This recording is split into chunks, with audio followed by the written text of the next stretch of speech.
Welcome to this edition of At the Mic. I am your host, Keith Malinak, and this is the deep dive edition of the program. We do this every Thursday afternoon at 3 p.m. Eastern, and we're grateful that you joined us here on X. Now, later tonight at 8 o'clock Eastern, this show will appear on our Rumble and YouTube channels, and then tomorrow morning, it'll be available in podcast form, Spotify, Apple, wherever you like to listen to podcasts.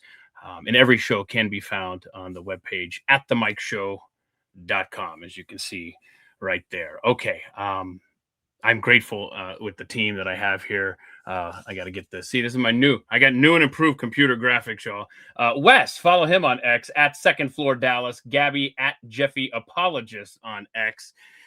Wes handles all of the fun stuff at the website at themicshow.com. Gabby handles all of the Instagram stuff for At the Mic Show, the page over there.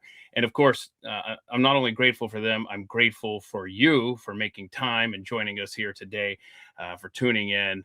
And if you want to support, hey, by all means, there's some links at the top of my X page at Keith Malinak.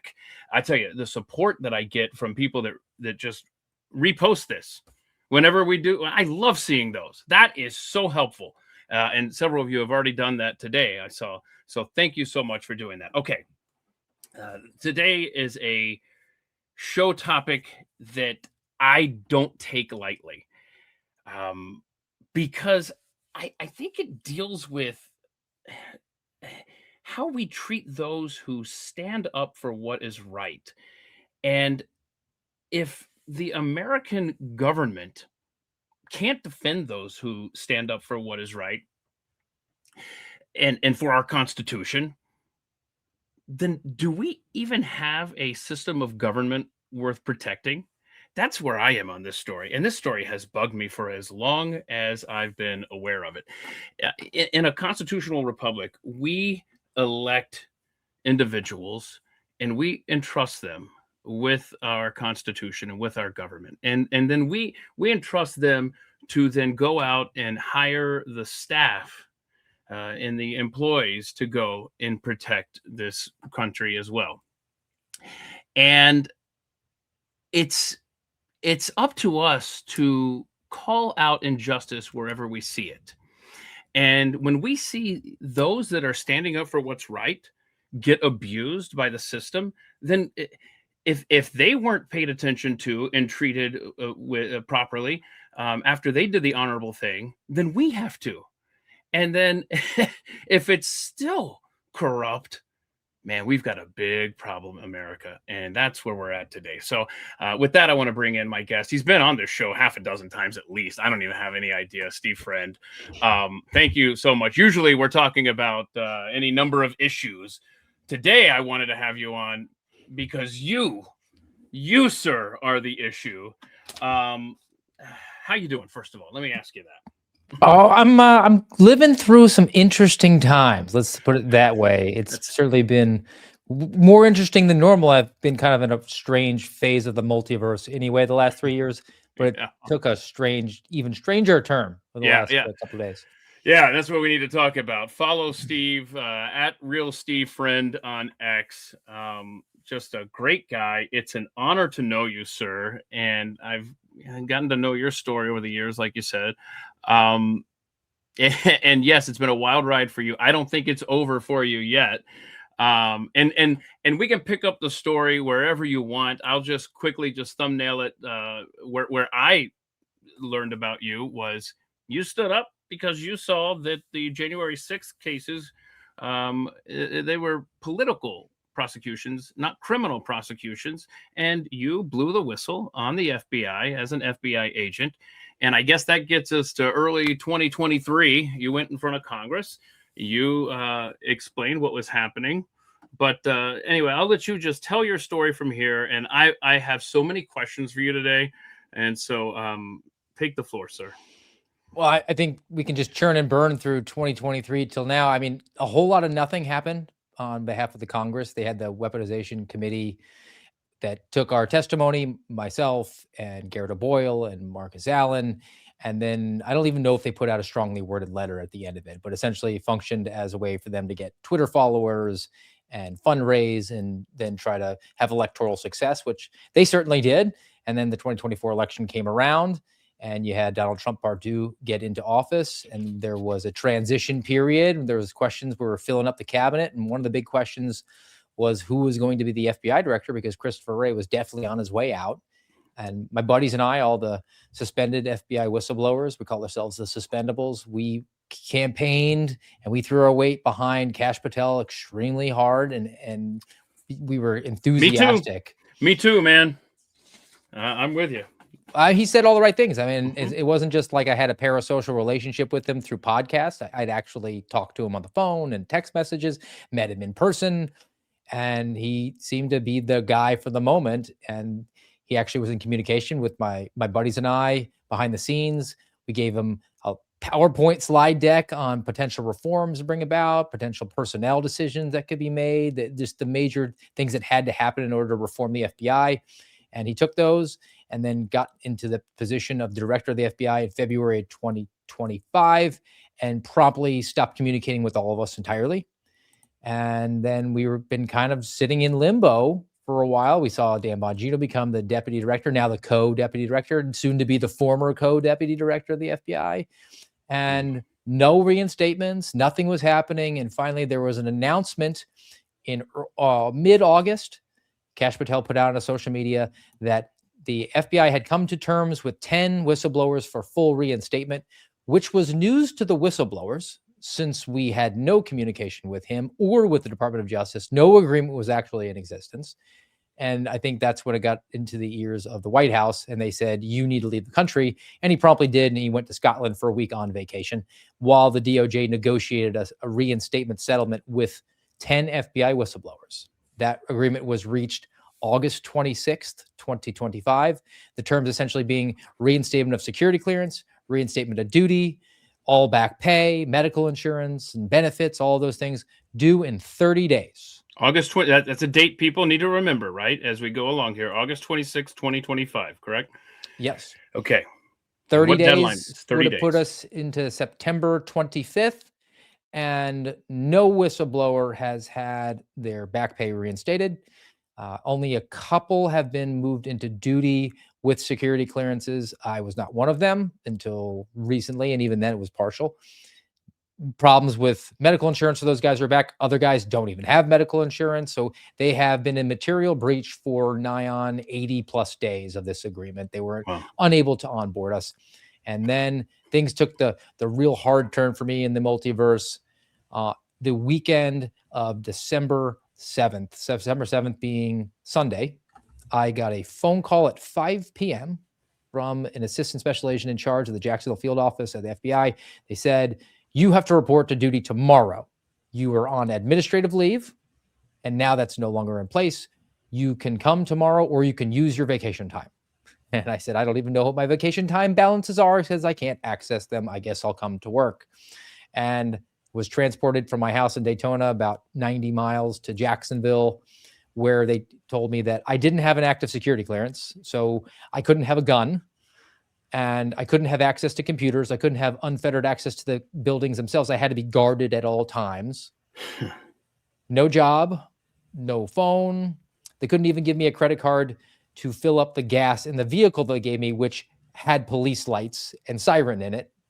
But it would have necessitated me to drive 180 miles round trip to gas up my car because the mechanics in Jacksonville would have to do it. And they said, we're working on your security clearance, but your badge and credentials, here you go. You're a special agent without a clearance or a gun. Was in Jacksonville the following day for about an hour. Then met with another suit assistant special agent in charge, same guy, in Daytona on Wednesday for an hour. And he said, you have 420 hours of vacation time. It must be used in the next 12 months. We suggest you liberally take vacation. I did Thursday and Friday. And then on Friday evening around 5:30, got a phone call that said, we need you in the office now. You have to sign some very important paperwork. And I told those guys, hey, look, I'm out of town. I'm at a Christmas party for my wife's company, so I'm unable to do that. They said, no problem. You can get it squared away on Monday. And an hour later, I was contacted by the New York Post that they were about to break a story that I'd been fired by the FBI. But the FBI hadn't fired me yet. So it seems like they leaked it to the media in anticipation of my firing. It didn't happen. Might be some Privacy Act concerns, some employee law concerns there. Went to bed that night, woke up 7:30, 8:30 in the morning, got phone calls. You got to come on a Saturday to sign some very important paperwork. And did you sleep? You said you went to bed. Did you sleep? Oh man, I've been living in this world so long. That's true. I mean, that's true. You think it's an earthquake and I just stir my coffee with it, right? Yeah. No, you're absolutely right. Yeah. I have thought many times, and I've told you this privately, if I were in your shoes, there's not a chance in hell I would be smiling. You have such a poker face and it just a calm demeanor that I would not have for 5 seconds, man. Oh, bless you. Well, I mean, and it actually bore itself out in that way on Saturday, because I wound up driving from Tampa back to Daytona to go meet with the bosses, the whole time knowing that this is coming, and meet them at the office where they try to set up a ruse for you to get there. They said, oh, it's security clearance paperwork that has to be signed on a Saturday. Okay. And oh, by the way, there's some work going on in the office right now and you can't bring your phone in. I'm like, there's no cars in the parking lot, and that's not true. And I looked at the guy who told me that and I said, I know you're bringing me in the office to fire me right now, and you don't want my phone in there to record it. So let me just call my wife, tell you you're going to fire me, and I can't have my phone on me for a little while. And he looked at me, jaw agape, like, how did you see through this ruse? Went inside, signed the paperwork, signed by Kash Patel, a summary dismissal, summary termination from the director himself. He didn't even outsource it to the human resources folks at the FBI. It was that personal to him. They fired me around noontime officially is when I signed it, December 13th. And then at 1:50 p.m. is when the New York Post story dropped to coincide with that, so that they could besmirch my reputation. So they brought me in as a humiliation ritual and then tried to do it across national media. So solicited some support from their online buddies to push that out there. But now we're finding out that the number two, the code number two, is on his way out. And I think at the end of it, when we have to stack all of his achievements up versus mine, I think I'll probably come out ahead. I think I probably have more sick time accrued than he spent in the office. Well, okay. Well, we've got a lot of ground to cover today, and I'm grateful that you're spending this time with us. Okay, so I just want to go back to August 26th, because and around that time, there was a tweet that Kash put out. I should have had it ready here as a visual aid, but I feel like most people, and understandably so, probably saw that tweet in August and thought, awesome, the day has come. Now I can stop stressing about that. Everything's fine, right? But lo and behold, imagine that our government broke a written legal agreement. And as soon as the clock hit September 27th, they were in breach of contract, obviously.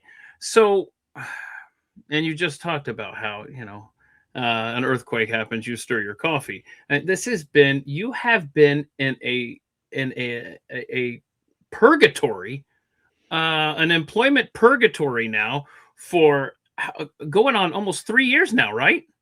Over 3 years. I was walked out September 19th, 2022. Well, okay. All right. Let's see here. You got the letter that was signed by Kash Patel. What did it say, Steve? Like, what justification was on this letter terminating your employment with the FBI? The allegation is that I violated the FBI, or actually the Department of Justice's social media policy, which was amended in April of this year, which would have been around the time that there was a lot of criticism from myself and others about the FBI elevating Stephen Jensen, the J6 architect, to become the assistant director in charge of the Washington field office. But the social media policy essentially says that no employee of the Department of Justice can comment on any issues related to anything going on in the Department of Justice. That includes liking and sharing, and it even includes press releases from the Department of Justice itself. And the contention was that I was violative of that, which is pretty funny because the deputy director and the director violated on an almost hourly basis. I was going to say that they are so, Kash Patel and Dan Bongino are so social media minded. It's like they are, you would almost think that their job is to be the social media coordinator for the FBI. It's really stunning. And the stresses that they seem to have on people that are speaking negative about them. I'm sorry, you're a public figure now. Okay. I mean, that comes with the territory. So they obviously didn't like the whole social media thing. And I know for a fact that you were on a podcast, Kyle Serafin's show just a couple weeks ago, right? And you guys did a brilliant job going over the J6 pipe bomber case and the problems that you had with Brian Cole being named the suspect there. And I thought y'all did a great job with that. And I guess, was there something, because I have a clip here, is it a specific clip, the one that people keep sharing, or was it more than that? Because I can play that if you want to address that and kind of go well, through explicitly that was in the termination letter. So it's about a 90-second clip. I think it's fair to play that so people get a full context for it, because these statements that I made, which I stand by, and I don't really need to elaborate on them much, but I will, is that was a veiled threat, according to the New York Post, and a shocking threat, according to some in the MAGA Inc. Okay, yeah. And if you want me to stop this at any point because you want to address something specifically, just holler at me and I'll pause it here. So here we go. Here's what you said that was so offensive. Now, if there are people back there who are Marilyn Melky style at the FBI, worried about what our foreign adversaries might think if it came to light that the FBI was actually involved in a Reichstag fire modern day, and they had to cover it up, and I don't care what the justification is, we're worried Marilyn Melky style. Maybe this guy was this Cole character was a entrapment playbook person who you already had on the hook, and what does it matter what sort of case we put him in, this one or the other? Maybe he's Chester the molester pedophile who you've got on a kiddie porn case, and you said, hey, why don't you just plead guilty to this one, because the time will go easier for you in prison as a WMD guy rather than a pedophile. Or maybe you're in a position of executive leadership and you're just so damn thirsty to get a win for dad that the president will be proud of you finally, and your fans will return and that's a good line, by the way. Yeah, devotion to you. Whatever the motivation is. If you were doing another put-up job on this guy, and I think we spelled out a pretty compelling case that this probably ain't the guy, then may God have mercy on your soul. And I'm going to end with this. Hang on a second. What you're about to say here, because so far, absolutely, I can see why you would stand by all of this. May God have mercy on your soul if you're railroading this guy. And what you're about to say, I think it shows benevolence, actually. For a little bit of context, earlier in the show, Kyle had made a joke about me being Commodus from Gladiator and yelling at human resources people. So my reference to Commodus was for comedic effect in a very serious conversation. This is, I mean, you and Dennis Miller, man. It's very a brainy commentary here. But what I would say is what you're about to say, you're showing mercy to the guilty party here. And so anyway, the people are just glossing right through this. I'm going to bring out my inner Commodus. You better pray to Gaia or Vishnu or whatever your maker is, that real Steve Friend is never in a position to be an instrument of God's wrath, because I will be merciful. I won't give you a trial and a hanging. I'll allow you to breathe every breath that your body will have for the rest of its natural life inside of a box. And then when it ultimately fades to black, that's when real wrath begins. So not from you. You were merciful. I think wrath is above my pay grade, but I think it's a conditional logical statement that if you did something wrong, like put an innocent person in jail, and if I'm in a position of criminal justice where I have the ability to inflict some sort of sentencing on you, I will put you in prison for the rest of your natural life, which is, I guess, perceived to be a threat to the FBI director. Maybe was there something on his conscience? Does he want to tell us something? Okay, yeah. I tell you, man. All right. So obviously he took offense to that, and the next thing you know, you're getting fired. And how's your attorneys been during this whole process? Because you've obviously had legal representation, yeah? Yeah, up to and including that day when I made that statement, and within a few hours, my attorneys said that they were terminating their relationship with me. They sent me official notification that due to those comments, that they were not going to represent me anymore. And further, that they considered to me to be fully reinstated with the FBI, even though I was without back pay, security clearance, actual jobs, responsibilities, all those things that I was lacking.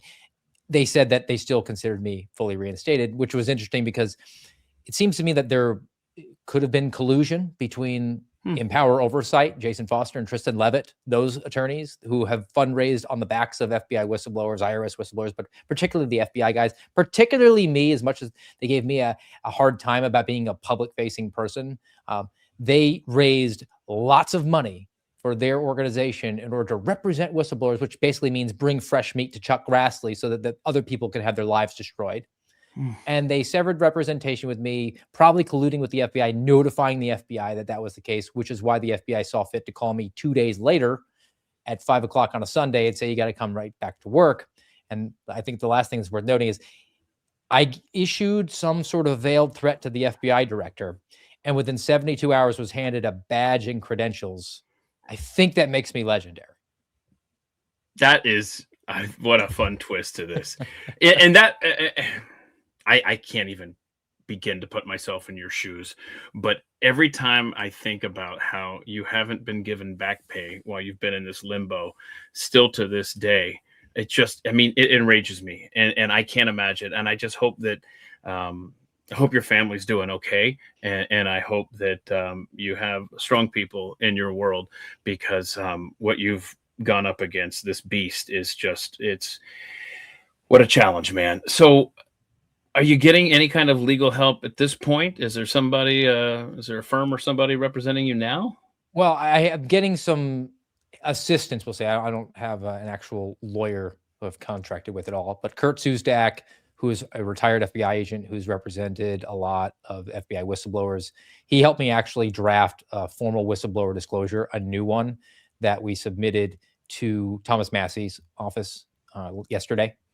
And it basically regales the congressman and all the weaponization guys with what went on as far as my lack of being reinstated and the way that I was treated. So that's being brought to their attention. And then I've actually had some outreach online and in the process of trying to get in touch with Robert Barnes reached out to me on X and said he was interested in talking to me about that. And I'm sort of in this weird limbo, or not limbo, just two-tiered track here, where you have the settlement agreement they're clearly in breach of. I don't care if I did issue a threat; they still owe me the items that are in that settlement agreement that's supposed to be legally binding. And secondly, it's the termination here. So we'll see where that brings us. But the new whistleblower disclosure, I think, will be interesting, and hopefully we'll gain some traction here. I've reached out to Miranda Devine, and she's traveling. She's in Australia, but maybe she can elevate it a little bit. And I know that Joe Hanneman at Blaze was looking into it as well. Okay. So you did mention Chuck Grassley there. From my perspective, and correct the record if I have this wrong, if my perception is incorrect here, he seems like he has genuinely cared for whistleblowers. Am I wrong in that assumption, or how has Senator Grassley and his staff been through this whole process? Well, I haven't had any communication with the senator or his staff directly. I mean, I met Senator Grassley once, very briefly.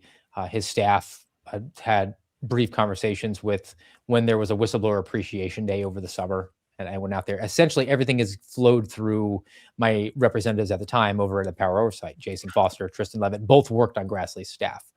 Here's the problem with Grassley. He's a politician who has benefited from the promise of doing things, not actually doing things.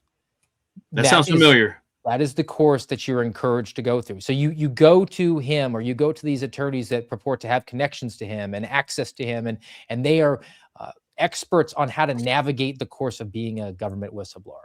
But what winds up happening is they essentially tell you, turn over all your information so that the Grassleys of the world can go out and bang the drum and make hey, well, the sun shines politically and say, I have this great information. We're going to have a hearing. We're going to get to the bottom of it.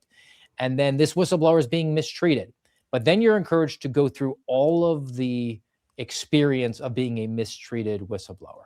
There's no intervening force that just actually stands in the gap and protects you. You go through the rigmarole so that they can say, see, the system is broken. We ultimately need to have reform. And the only way to get reform is to vote for me in the next election. There's never any reform. And I'm sick to death of seeing Chuck Grassley and his ilk go out there and say, we're tired of whistleblowers being treated like skunks at a picnic.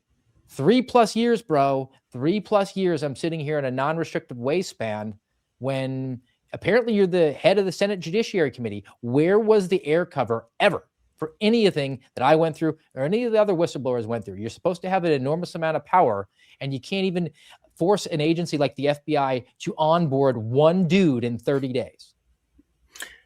Who and the answer to this question may be absolutely nobody, which would be totally fair. But if someone's watching this right now and they're thinking, man, we got to get justice for the whistleblowers, which DC politician, which congressman, which senator, if it's not Chuck Grassley, who is it up there, if anyone, that you, Steve Friend, look to as maybe this is my best hope here? I don't know if there is an institutional best hope to actually get protection. Mm-hmm. And that's probably by design at this point, because regardless of who's in power, the system doesn't want any disruptions. They want to discourage anybody from throwing a flag on things that are going wrong very clearly. And if they can show just how bad things get, then that benefits everybody as a whole as far as keeping the status quo going, which is why I tell anybody now, if you have a reasonable concern of waste, fraud, abuse, risk of public safety, a violation of rule, policy, procedure, violation of the Constitution, whatever it is, do not blow the whistle on it. Right. Quit your job, go find other employment, and move on. Because all you will do is take it to the right person or your perceived right person. Not only will your life be destroyed, your concern itself will never be addressed. I brought forward a reasonable concern. It was actually revealed by Tulsi Gabbard in June of this year that everything that I said was 100% accurate in 2025. And nobody actually noted that because it was given to Just the News, which is a relatively small news outlet that nobody pays attention to. And at the same time, you ruin your life, you ruin your future career prospects. And who benefits? Well, the politician does. They're able to exploit you, to have hearings or go on cable news and fundraise and tweet out of it, whatever it is. They will milk you dry and then leave you in the dust. There's really not a good actor in this at all. And that's not to say that you don't bring that information out afterwards, but at the same time, and that's what I'm doing right now. I mean, I brought the information I had to Thomas Massie. He seems to be the one that's willing to just kind of throw the birds to both sides. And I'm all for somebody who wants to be a system disruptor, but I'm not going to hold my breath that I'm going to see any modicum of justice in my own life. Yeah. Yeah. So your advice, I guess, to future whistleblowers, potential whistleblowers, is what? Get to dry ground. Make sure that you have your bases covered before you even stick your head up, if at all. Well, yeah, that, and I think you just have to come to realize that your personal values, being someone who took their oath of office seriously, don't comport with the organization that you work with.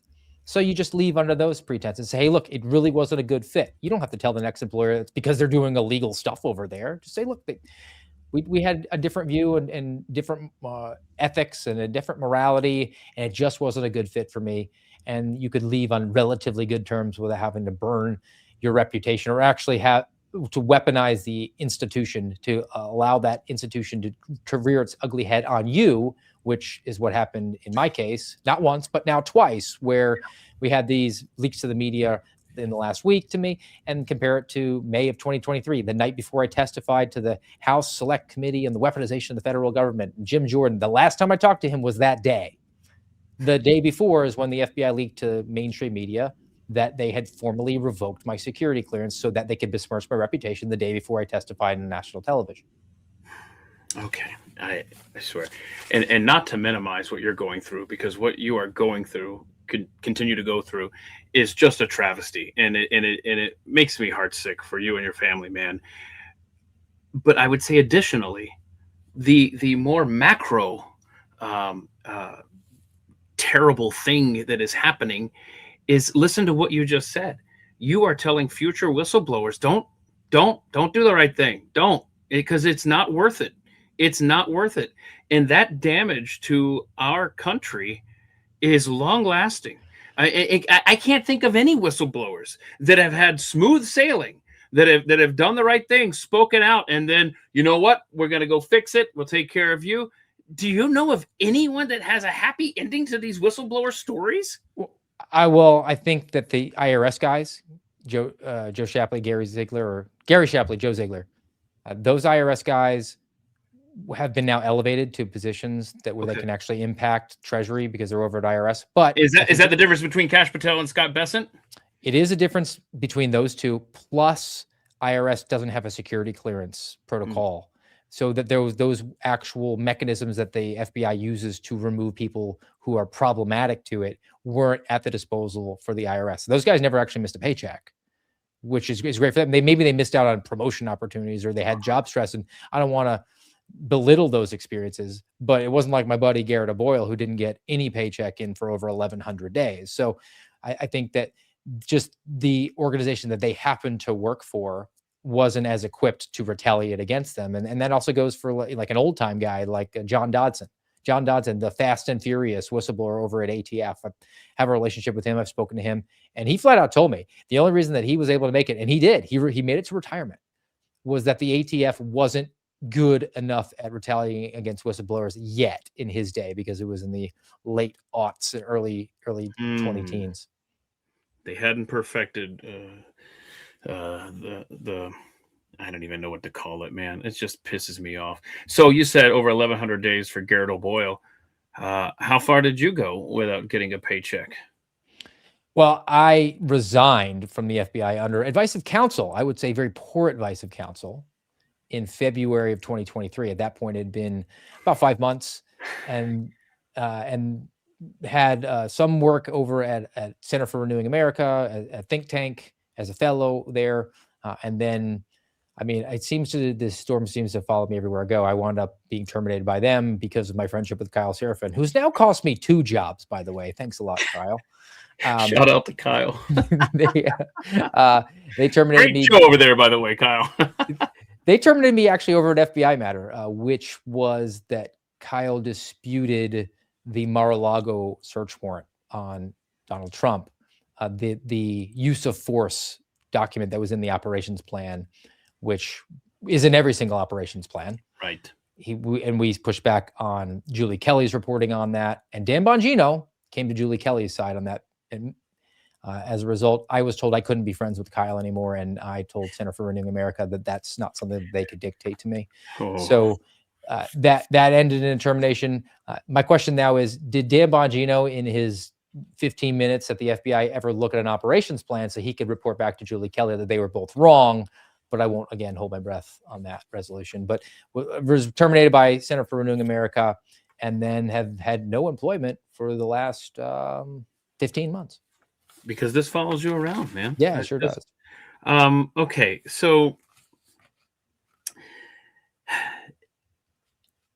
Kash Patel and Dan Bongino actually offered you employment. Is it that accurate? Yes, they both did. So Kash Patel offered Garrett O'Boyle and me positions in the administration if they were going to win the election. So there's some ifs there. I went to Las Vegas for an event for Kash Patel's government gangster film. I was invited out there to speak Q&A with Garrett O'Boyle. He and I both went there, met with Kash, and he said, give me your resumes. We're going to bring you in, and we're going to have a place for you. And then also in the transition, that was strongly implied, we'll say. Mm-hmm. And then secondly, Dan Bongino, when he was named to be the deputy director, reached out to me in March. He was sworn in March 17th. He reached out to me March 1st, called me over the weekend, and said to me, and sounded completely earnest, that he fully expected to go into a very hostile environment where people were going to be speaking past him and trying to manipulate him, and he did not trust them. And he knew one thing about me, was that I would tell the truth, I would call BS, and he really wanted me to be on his staff. And I accepted that, and he never replied to me again after I formally accepted, and he acknowledged that he saw that, and apparently went to Chuck Grassley and told him that he'd seen my personnel file and I have character issues. What the hell, man? Okay, well, huh? Were you on election night? Were you thinking, "Oh my gosh, the nightmare is over," or are you smarter than me? Because I had such high hopes for this administration, specifically for how the whistleblowers such as yourself had been treated. But now we're going on, it's almost 3 months now since the expiration of that agreement for them to honor that. Um, I run out of words to say because it's just it's shocking, but it shouldn't be. Shame on me for being shocked by these kind of developments. Okay, so they terminate you. What was the date on that? I'm just checking the calendar here. So the letter was signed December 12th, which was a Friday that they were hoping to fire me on, but I didn't actually get it until noontime, December 13th, which was a Saturday. So I technically worked an extra day that week. Hopefully that'll be reflected in my severance. That's not the only charity day that you've given the FBI, right? No. Sorry, that's not funny, Keith. Okay, so any developments then in the last 6 days with what's been going on with you? Well, I mean, just working with Kurt Susdak, pushing that whistleblower disclosure out to Congress was a big deal. I'm also trying to navigate how, if I'm even able to, and regardless if I can or can't, I think it's worth administratively going through the Merit Service Protections Board just to send to their awareness, which they rule 99% in favor of the government. So I'm not going to count on them to do anything, but just to exhaust all administrative avenues before I'm going to have to pursue some sort of legal action for a wrongful termination, the way that I was treating. I was being brought back for some sort of humiliation. And certainly there was a privacy concern there. You're not allowed to tell the New York Post that you're firing this guy. And they did. So I think there's some concern there that they should have about their liability here. And it would just be finding an attorney that's willing to do that, which is also another thing. I don't have a team, right? And on the left, they have the Mark Zaids of the world. They just $1,000 an hour attorneys can't wait to work pro bono to help them on the left. On the right, they don't really view me as being on their team, right? I mean, I went against their guy. I went against Kash. I went against Dan. I mean, I'm on Team Truth, so I'm not really on a team. If you're not on Team Truth, then you're just being dishonest, which is sort of what I said. If you're willing to lie, then I think there's consequences for that. Yeah. So I'm not seeing anybody jumping around to come to my assistance on that, but that doesn't mean they're not out there. Maybe they just need to be poked and prodded, or I just have to do a little bit more research. Team Truth has nobody blocking for them. No offensive line on Team Truth. And it shows every time. Okay. So other than you being friends with someone they don't like do you have a full understanding of why they turned on you so sharply as they did? That's essentially it. I mean, essentially, there's no other explanation for that. I've been on pretty good authority that the Kyle Seraphin Show is the #1 rated podcast on the 7th floor of the Hoover Building. We listen continuously to him. He's just slaying shibboleths over there. And I have a regular spot that he's gracious enough to have me on Fridays. We call it Friendly Friday. I'm always quick to issue the qualifier, or I was at least at the time, that I was not there representing any particular agency, department, bureau, or arm of the federal government. There as an American citizen expressing my First Amendment right. So definitely not representing the FBI. And then their termination letter to me was that I was always presumed to be an FBI agent, according to them, even though I didn't have credentials or a badge or a gun or duties, responsibilities, or even access to the portal, which would let me look at the pay stubs. So I never did consider myself an employee, even when they gave me access to the building when I would be accompanied, a babysitter. Right. They didn't have a security clearance. This is so typical, right? I mean, they give you the definition of being an employee when it suits them, but yet nothing in their actions has demonstrated that they looked at you as an employee. It's just absolutely depressing, Steve. So how you grading this new and improved FBI, huh? Well, in light of the recent developments that the co-deputy director might be leaving, I mean, maybe you give them an addition by subtraction, but it's still way, way, way underwater as far as being a failing grade. It's not even close to a D-. Yeah. So, yeah, and I do want to spend some time talking about yesterday's announcement from the deputy director, Dan Bongino. So we'll definitely get into that. But in addition to just the disappointment that has been Kash Patel and how he has dealt with the whistleblowers and yourself in particular, it's not been a smooth year for the FBI in general either. The travesty of your case seems to be playing out in a lot of investigations, we'll say.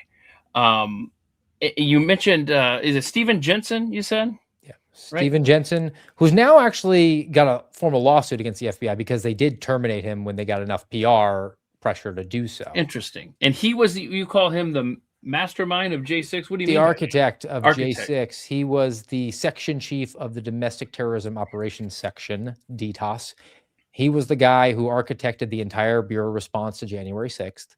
And then they laundered him out to the training unit, and then they laundered him out to Columbia, South Carolina.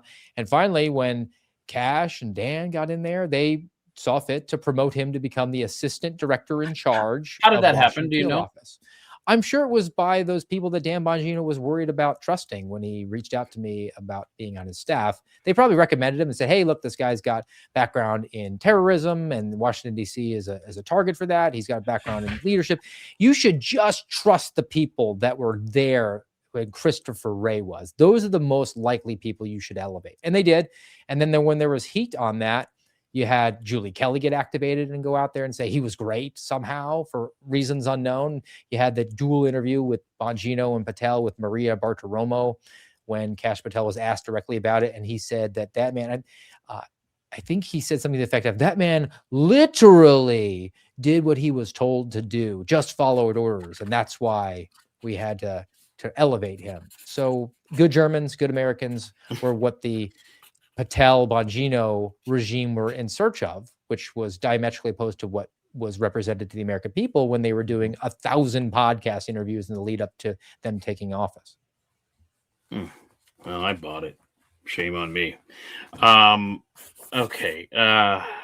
You mentioned, and I wasn't really going to talk about this, but you just mentioned Julie Kelly was activated. What has something happened to her? Was she always this way? Like, what do you mean by that? Like, because I just see her running interference for the FBI constantly.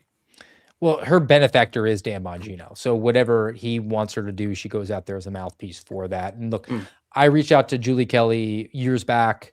I thought I had a good relationship with her. I told her very early on, I just want to be a resource for you on FBI matters. I've worked there. You haven't. Saw the work she'd done on the Whitmer kidnapping and some of the January 6th stuff.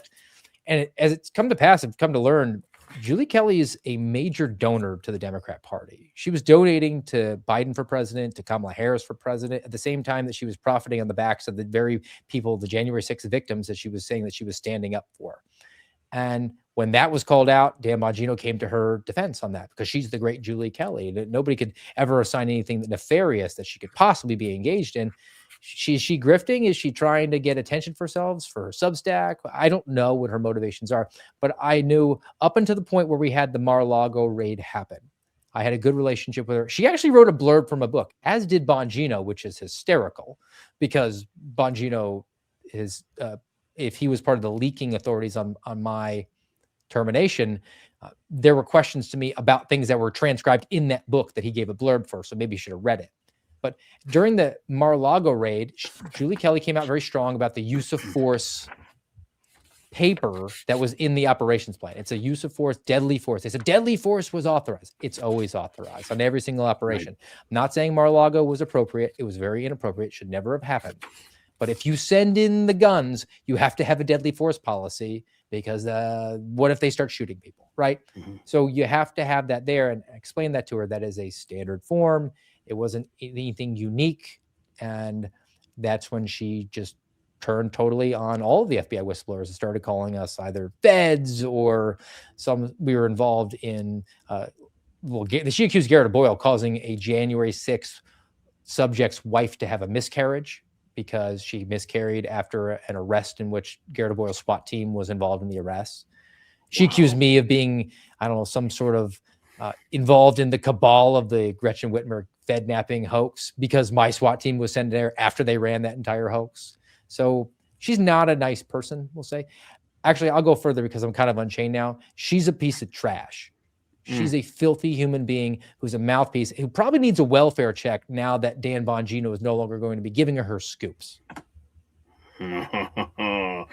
Okay, so now, man, and see, you're such a nice guy, so you know that it's said with conviction when you make a statement like that about someone, and it's just so sad that people that I have trusted as a source in the past, just her work, and I trusted Kash Patel to go in there and clean house. I mean, just whoops. I mean, shame on me, right? So let's get to the let's go through some FBI failures here. Let's get to the Epstein files, because that. And I don't want to get off onto the Dan Bongino conversation just yet, even though this may take us into that. I'll come back to that if that's the case. But what the hell happened there? Well, let's just go to when it was offered to the American people, because that was one of the big promises of the incoming administration. The Patels of the world, the Bonginos of the world, the Trumps of the world, right? J.D. Vance was saying, we got to get the list out there. And then on July 4th weekend, when nobody was paying attention, and we had massive flooding going on in Texas. I remember it well, yes. We had the leak, or not the leak, we had the story handed out to Axios, a left-wing source, which apparently Donald Trump actually reads, maybe because it's bullet points. But that was pushed out, and I can only surmise that, all right, it's going to hit the MAGA base really hard. But if it comes from a left-wing source, maybe a sizable contingent of them will just dismiss it outright and say, oh, I'm not going to read Axios, or I don't even bother reading it. And it just won't come to their front of mind when they're distracted with the 4th of July. And if they're paying attention to news, there's a life loss in Texas, that sort of thing. So we learned that not only did he kill himself, and we had all the video, even though we didn't have all the video, that there were no co-conspirators. There was no list that Jeffrey Epstein, according to Kash Patel, who's testified to this under oath, he trafficked everybody to himself, thousands. He had a voracious appetite, which thankfully did not pass muster with anybody at all with above room temperature IQ, who said we need more. And Donald Trump resisted it, was saying, well, why are we talking about this? We should be talking about the flooding. And then I think licked his finger a little bit, put it in the wind, and realized that they're going to have to do something. They're going to have to be a little bit more transparent, even though they like to say they're transparent and it doesn't mean anything. That's their favorite word, saying we're being transparent, talking to you about how the Clinton Foundation was something that we should have looked into before, even though the statute of limitations is up on it, right? That's what they like to do. And then you had the movement in Congress that was resisted all along the way until finally Donald Trump gave his approval. And then the Republicans, the Mike Johnsons of the world, snapped to attention like they're Smithers to Mr. Burns, and said, all right, sir, we'll give it to you. And we're still waiting. We're still waiting. I think we're up against the deadline. Tomorrow is the deadline. Yeah. And you had to go around and get the petition signed just to get it voted on. I mean, it's just incredible. And like I said, we'll touch on this again when we get to the Dan Bongino questions that I have for you. But again, this is the Kash Patel FBI. Talk to me about who's Peter Stinson? So Peter Stinson was the Coast Guard sharpshooter who was arrested. I don't know if you remember that headline. It was a ways back. Do you remember Douglas Mackey? Oh yeah, the meme guy, right? He was the meme guy who said, text your vote for Hillary Clinton. And then as soon as Biden came in, they charged him and arrested him for 5-year-old tweets, right? That man served time. He fought it, and it actually got tossed out in this year. Yeah, he got convicted and then appealed, and they were trying to pressure him to just take the time and do the First Step Act and just do a couple months, but he refused to do it. A very UK way of handling social media was Douglas Mackey. So the bizarro version, the 180 degrees polar opposite version, that is Peter Stinson, who is a far leftist, hates Donald Trump, was tweeting out things that were First Amendment protected. I don't think I want to be friends with Peter Stinson. He's saying, like, somebody should take out Donald Trump. I can't do it. Somebody should do it. It was almost like he was a First Amendment expert, right? And the Heritage Foundation found these 5-year-old tweets, reported it to the Department of Justice, and they charged him with threats to the president. The exact same thing. And these were, again, 5-year-old tweets that were First Amendment protected activity. And now we're outsourcing that not to the sedition hunters, but to the Heritage Foundation. Same side, I would say same coin, just a different side. The mechanism is there. That institution is there to do this to people. So that begs the question of, can it be reformed? I think it's quite clear that it can't be, even if you get your guys in there. So that only leads us to one thing, and that is we have to take out the institution. It has to be removed, because so much of what it does is actually legal. It was a legally obtained arrest warrant signed by a federal magistrate, but it wasn't appropriate. It wasn't being done by people who were vetted as having fidelity, bravery, integrity, or if they were, they probably lied on their application and somehow got through a polygraph, which Dan Bongino apparently didn't have to take. So to me, the ultimate conclusion for all of this is the institution cannot exist because it only operates outside of what our expectation of the law and a constitutional republic is. We've talked about Arctic frost on this program. Why don't you talk to us about that as far as it relates to the FBI? Well, Arctic frost, if you look at the first page of it, I think it tells a lot of the case file that was handed over. There are 6 names that are blacked out, that are redacted. That's because they still work there. So total personnel warfare never happened at all. And here's the thing about Arctic frost, and I'm back to the exact same point I just made. Every single jot and tittle of that investigation was constitutional. It was legal. It was within policies and procedures. It didn't violate the Domestic Investigations Operations Guide or the Attorney General Guidelines for Domestic Investigations, or additional guidance from the Attorney General himself, Bill Barr, that he issued in the lead up to that. Pages upon pages of the opening of that case spell out just how buttoned up it really was. So the comparison I like to make here for you, Keith, is let's say you have a speeding ticket and you just don't show up at traffic court. The judge might issue a bench warrant for you, right? Is it legal for me as a police officer to come to your door with a SWAT team and arrest you? Yes, it is not appropriate. And that puts us back to personnel. Same thing here. Nobody was willing to use any modicum of integrity and say what we're doing here is not within the spirit of a constitutional republic. We don't go after political enemies this way. We don't weaponize the systems to go after all these other folks like they did, which essentially was the entire Republican caucus, it looked like. So that leads us to the final question to this is, let's not let perfect be the enemy of good. If I told you you had 2 options, 1, dissolve the FBI entirely. Yes, please. Or 2, I don't care. Allow an agency, if you knew nothing else, that engaged in Arctic frost to exist and say, well, hopefully our guys can fix it.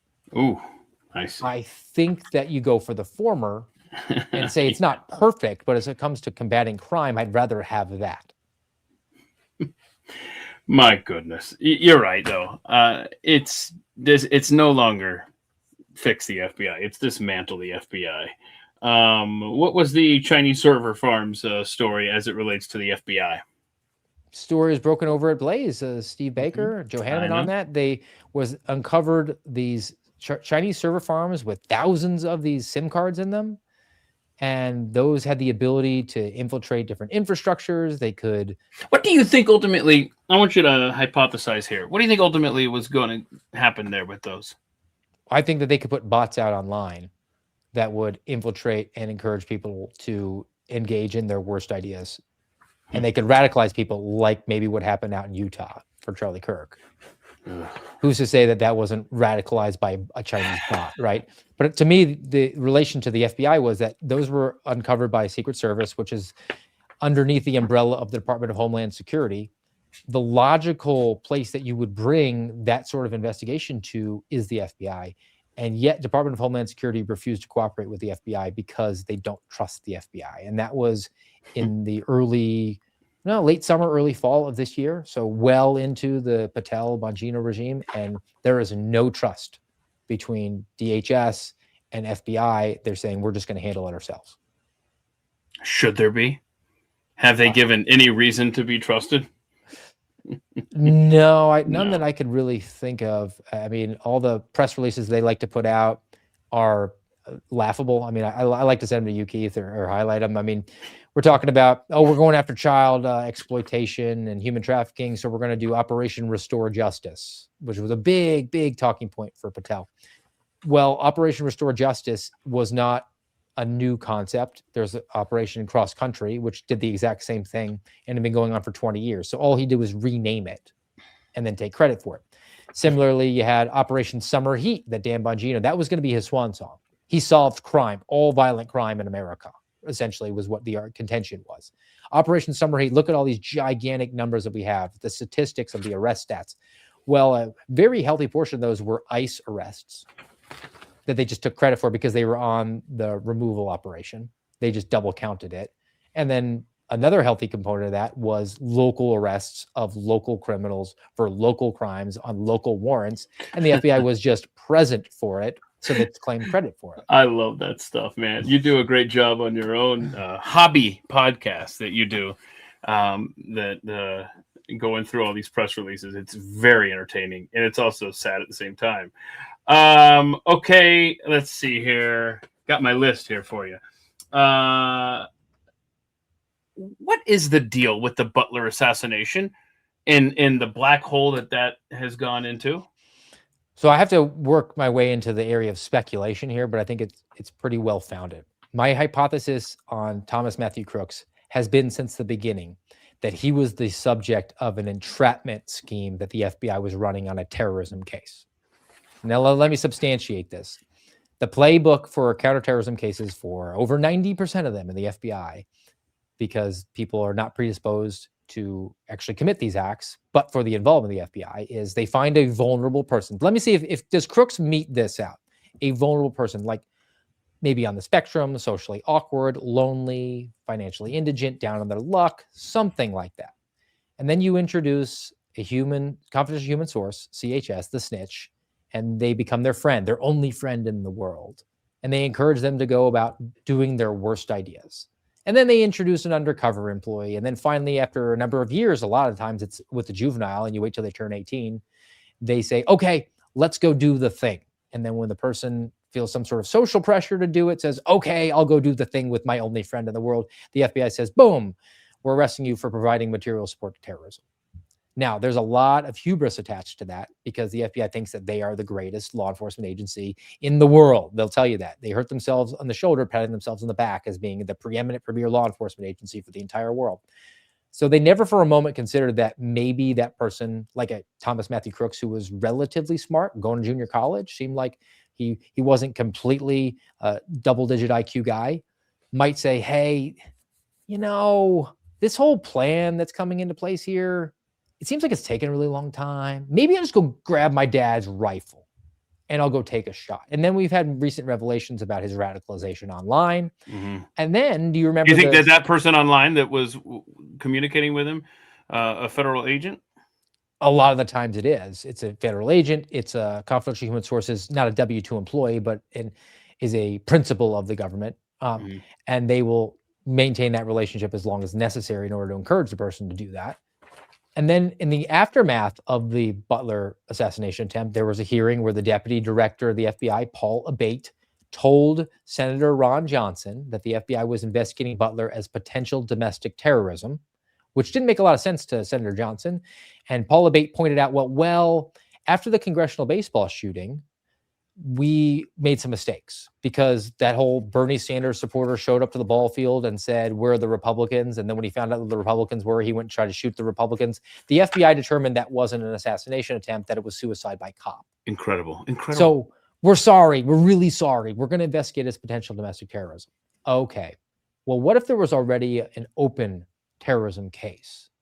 So now we've justified having that case open from the beginning, and everything is classified. We can't talk about it, Senator. I'm sorry. Classified material, ongoing investigation. And the last component was the FBI started to muddy the waters even further, and they talked about Iran potentially being involved. This could have been a foreign terrorist organization. And they leaned on an arrest on July 12th of a man named Asif Merchant, who was an Iranian who came via Pakistan to the United States. Now, before I give you briefly on what happened to Asif Merchant, realize he got arrested on July 12th, the day before Butler. So if you foiled Asif Merchant, you would think you foil the Iranian scheme on the 13th, yet it happened. So it doesn't really hold water. But again, the FBI doesn't want you to pay attention to the details. They just hope you think like, oh, Iran. Okay, I get it. But Asif Merchant came to the United States through Dallas, Texas. He was given a parole. He was crucial to the country. He was given parole by the FBI, not to arrest him when he arrived because he was doing something overseas and we had to get handcuffs on him. No, he arrived to Dallas. The FBI allowed him to travel to New York City. He went to New York City and met with 2 undercovers and unveiled his plot. His plot was to hire multiple assassins by traveling to New York City nightclubs, and also to employ dozens of people to do pretend protests outside various politicians' houses to distract them, while a woman who was unknown would somehow sneak into their houses and steal classified material that they must have around their houses because they're all Joe Biden, apparently, and then sneak out. And he was going to get all of this done for $5,000 that he didn't have. And he was going to have to ask his cousin in Pakistan to loan him because Asif Merchant is a vulnerable person. He's a low IQ guy. He's retarded. And the FBI loves to entrap those guys. And that became very convenient for them to say, see, Butler could have been an assassination or it could have been terrorism because Iran. So what's the overall motivation for the FBI in setting up stuff like this? Is it just so that they can say, look at this, huh? Look how valuable we are. Is that the motivation? Oh, entirely. Entirely is for them as a bureaucracy, because they could always go, see, you're welcome, America. Look what we did. It's also a really good break glass in case of emergency. So we had the Halloween terrorism plot that was foiled that Kash Patel trotted out when he was getting a lot of heat about his abuse of the FBI jet. And then you had the arrest that was the New Year's terrorism plot in Los Angeles that was just announced to cover up the Brown fiasco that's going on. I don't know if you looked into the Los Angeles plot. It is the 5 bombs or something. This organization calls themselves the Turtle Island Liberation Front. There it is, TILF, yeah. And their small faction is called like the Black Lotus. Yeah, that's right. They had an 8-page handwritten document that he gave directly to the FBI agent because it was their only copy. And there were points where there were 5 people in the room and 2 of them worked for the FBI. Not capable at all. But unless you read into the affidavit, which was signed by, or it was sworn to by an agent who's only been on the job for 11 months, just following orders, you would think, oh, we averted a attack. And the actual plot was to blow up pipe bombs that the FBI called them sophisticated pipe bombs at closed businesses on New Year's Eve. So loss of life, not quite. But they're convenient for that purpose. And then the political element too as well. Whatever the ruling regime wants, we'll go after. So if Joe Biden's in charge, Merrick Garland's in charge, we're going to go after moms at school board meetings, Catholics that go to the Latin Mass. We're going to go after people who are agaves, anti-government, anti-authority, violent extremists, which the FBI defines as having a perception of government overreach or negligence or illegitimacy. Any of those 3, they can open up a case on you. Or now the FBI's new term is nihilistic violent extremist, which they're trying to jam child exploitation into and say, oh, they're radicalizing kids into stomping on puppies and they like child porn because they're hoping that the MAGA base is going to say, I don't care what you call them. Just put those guys feet first into a wood chipper or into prison, whatever it is. They're hurting children. I'm fine with it. But a nihilistic violent extremist, did you see The Big Lebowski? Nihilism means you don't have any beliefs. So that's a very broad term that the next president, Gavin Newsom, the American psycho, can just say, well, they're all nihilistic violent extremists and cram you into that one. It's just always growing and making themselves available to please dad. Man, I'm sorry. I'm still recovering from hearing President Gavin Newsom. You ever do that again, I'll kick you off the show. Well, now, I mean, I'll make you happy when you can't unsee it. He looks like Christian Bale in American Psycho. So I always call him President American Psycho. Okay. All right. I need to go and do a side-by-side. See that out there. Okay. Talk to me about the James Comey indictment. Well, the indictment has been tossed out for now. But again, perfectly legal. Everything he did. And it was the break glass in case of emergency. We need good press. We're going to indict James Comey. Okay. The indictment of James Comey is twofold. One, did you leak to the press? 2, did you tell somebody in the FBI to leak to the press? He answered both those questions, no. And the charge is he committed perjury. All right. Well, did you leak to the press? Barack Obama signed an executive order that said that the leaders of all of these different organizations, the FBI included, are allowed to leak to the press. So by saying no, James Comey was being honest. It's impossible for the FBI director to leak because he's authorized to do it. So that was an honest answer. It was manipulative. 2, did you assign somebody in the FBI to leak? And James Comey said no. Well, because he gave the information to his buddy, which he's allowed to do, who didn't work for the FBI. So he answered no. Again, was honest, but manipulative. So that indictment will not stand up. And really, plus he's charged in a very favorable venue. And even if it did go to trial, it'd be thrown out. Yeah. All right. Talk to me about the FBI's involvement with Corey Mills. He's a piece of work. My representative, Corey Mills, Congressional District 7. Oh, no. And before you throw it out there, Keith, it is illegal for me to run in Congressional District 7 because I changed my party affiliation after April of this year. Ergo, it's illegal for me to run in the next election.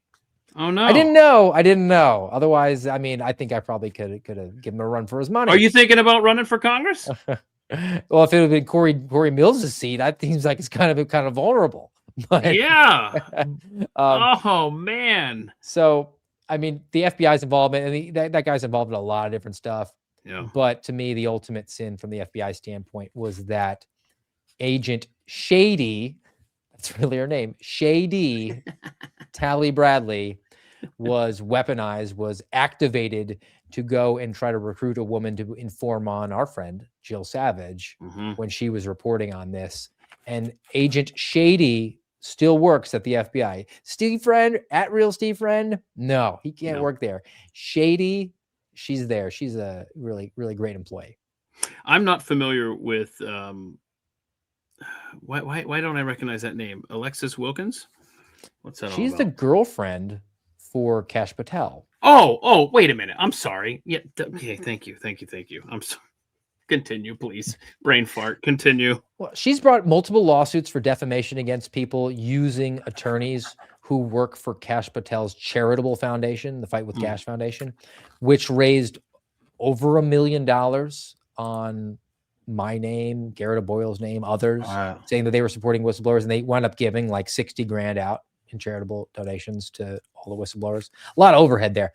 Those attorneys, which is Jesse Banal and company, his organization, they're providing free legal services funded by charity, which people donated to help whistleblowers, to Alexis Wilkins so that she can bring out these lawsuits for defamation for people who are engaged in First Amendment protected activity. And even if it doesn't, the lawsuits don't progress, it still costs time, money, and stress for those people to defend themselves, which is, I think, a pretty good example of government weaponization, if you ask me, because it's the FBI director who's doing it.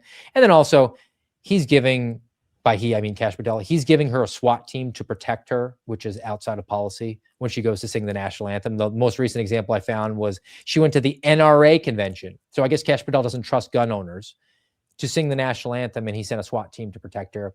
He's also been using the jet to go and travel around and visit with her, trying to nail it down. Believe she might have actually flown on the jet. If that was the case, that's a violation of policy. Again, if that was the case, that's a violation of policy. I mean, that's the jet that he said should be grounded, right? Before he was the director. Yeah. He's guaranteed that he's saving you, the American taxpayer, money, because he doesn't make it fly from Manassas to Reagan and pay the landing fee anymore. He only makes it fly from Manassas to Andrews Air Force Base, so they don't pay the landing fee, but he just doesn't want to sit in traffic like Chris Wray. So he flies it, and he's flown it more than Christopher Wray. So not really saving us any money. And oh boy. Back to Alexis Wilkins and Kash Patel. They just did that sit-down meeting. Yeah, I got the trailer here with Katie Miller here. I want to see this. Let's see this. We are so excited to be joined by Kash and his beautiful girlfriend Alexis. So I just want to clarify, you're not Jewish. I'm not. You are not from Israel. No. So how did we get to, are you a Mossad agent? You know, that's a great question. Where's her ring? Just to clarify, how often has he traveled to see you since January 20th? Has there been one moment where you're like, you can't make this up? Okay, so that looks exciting. That came out today. I need to go and watch that, huh? That looks like you would jam a pencil into your ears if you had to hear the fake laughter. That was a Walmart great value generic yellow tag discounted price version of Taylor and Travis, right? Oh, brother. That's going to be fun to watch. It would be fun to do a Mystery Science Theater watch for. Hey, thanks for the idea. I'm always trying to think of ideas for my subscribers here. I might have to do that. Maybe you want to join me for that? Maybe we want to do that. If we could be mutually suffering together, I think I could probably sign on for that. Okay. All right. Yeah, I don't even have a follow-up to that, man. Okay, there's a couple other things here. What's the firing of the Pride Flag employee and the BLM kneelers? What's that?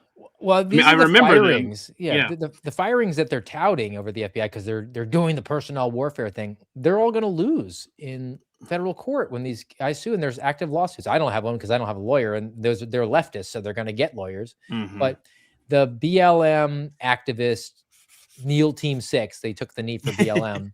Yeah, they were terminated about a month ago, right? They were terminated about a month ago for an infraction that happened 5 years ago. So a statute of limitations, maybe? I mean, what you should do is, hey, we identified these people. They're problematic.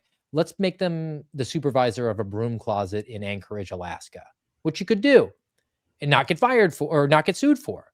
Similarly, there was this guy who was support staff, some kind, I don't know what his role was in Los Angeles. He hung a pride flag in his workspace because it was safe to do back in the bad old days during that FBI.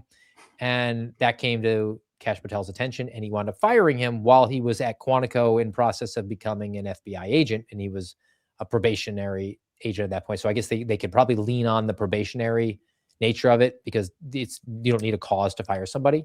But at the same time, that's what I was wondering. Statute of limitations, why don't you just say, leave your politics at home and just do good work?